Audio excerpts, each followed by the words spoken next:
بڑا مہربان نہایت رحم کرنے والا ہے۔ آج ہم آپ سب کے لیے لائے ہیں حضرت صالح کا واقعہ۔ جیسے کہ ہم نے آپ کو پچھلی ویڈیو میں حضرت ہود علیہ السلام کا واقعہ بیان کیا تھا، قوم عاد کی بربادی کے بعد قوم سمود وجود میں آئی۔ قوم سمود کے لوگ پہاڑوں کے اوپر بہت مضبوط گھر بناتے تھے۔ قوم سمود کے لوگ کھیتی باڑی بہت اچھی کرتے تھے، لیکن وہ آہستہ آہستہ اللہ تعالیٰ کی نافرمانی کرنے لگے اور وہ بت پرستی کی طرف چلنے لگے۔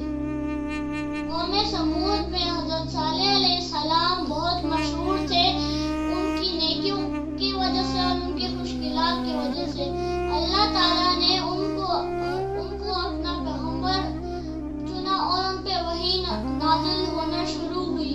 وہ بت پرستوں کو اللہ تعالیٰ پر ایمان لانے کو کہتے۔ حضرت صالح علیہ السلام قوم سمود کے سرداروں کے پاس گئے، قوم سمود کے لوگوں کے پاس گئے۔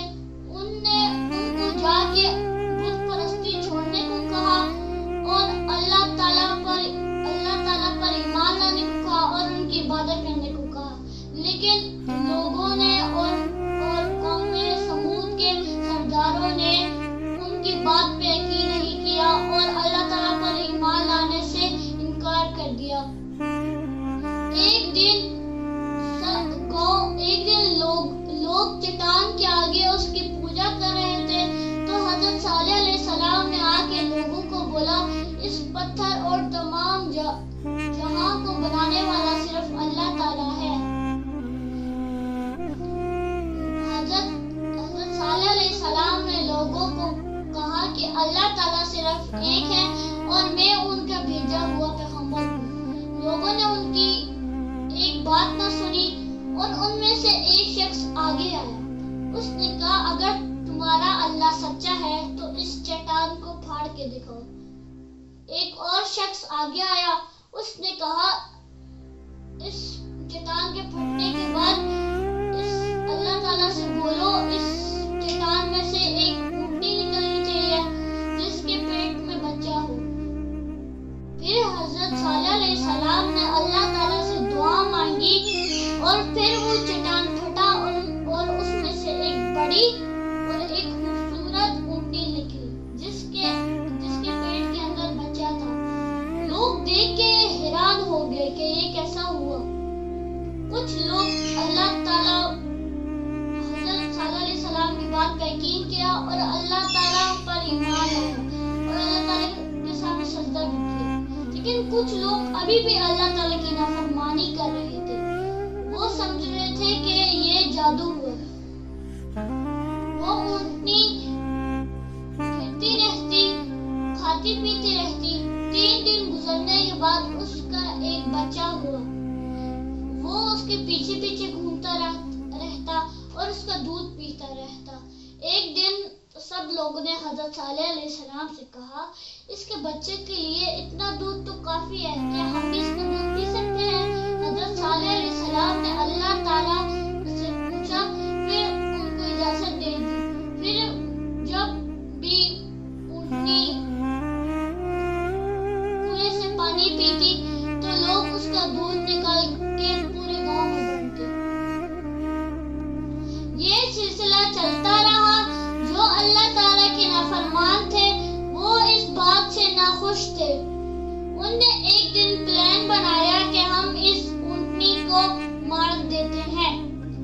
وہ ایک دن اونٹنی کنویں سے پانی پی رہی تھی تو انہوں نے اونٹنی کے اوپر تیر چلا دی اور اس کو تلوار مار کے اس کو مار دیا اور اس کے بچے کو بھی مار دیا۔ پھر وہ بہت خوش ہوئے اور وہ جشن منانے لگے۔ حضرت صالح علیہ السلام کو یہ بات پتہ لگی تو حضرت صالح علیہ السلام نے ان لوگوں کو کہا، 3 دن بعد اللہ تعالیٰ کا عذاب آئے گا، ابھی بھی وقت ہے، تم اللہ تعالیٰ سے توبہ کر لو۔ لیکن ان لوگ نے انکار کر دیا اور کہا 3 دن بعد کیا عذاب آئے گا، آنا اللہ تعالیٰ نے حضرت صالح علیہ السلام کو یہ شہر چھوڑنے کو کہا اور ان کے ساتھیوں کو بھی یہ شہر چھوڑنے کو کہا۔ پھر حضرت صالح علیہ السلام اپنے ساتھیوں کو لے کر یہ شہر چھوڑ کے چلے گئے۔ پھر 3 دنوں بعد اللہ تعالیٰ نے اپنا عذاب بھیجا، بجلی کڑکنے لگی، زمین ہلنے لگی، جس وجہ سے جو ان نے پہاڑوں کے اوپر مضبوط گھر بنائے تھے وہ بھی ٹوٹنے لگے۔ اس طرح پوری قوم سمود تباہ ہو گئی۔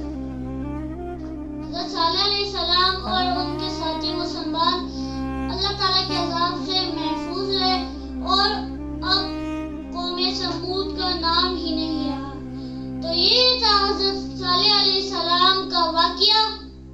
اس سے ہمیں پتہ چلا کہ ہمیں اللہ تعالیٰ کی نافرمانی نہیں کرنی چاہیے۔ ہم سب کی اللہ تعالیٰ سے دعا ہے کہ اللہ تعالیٰ ہمیں صرف اپنی عبادت کرنے کی توفیق دے، ہمیں اپنی نافرمانی سے بچائے، آمین۔ تو بزرگوں، بھائیوں، بہنوں، آج کا 10واں روزہ پہلا عشاء رحمت گزر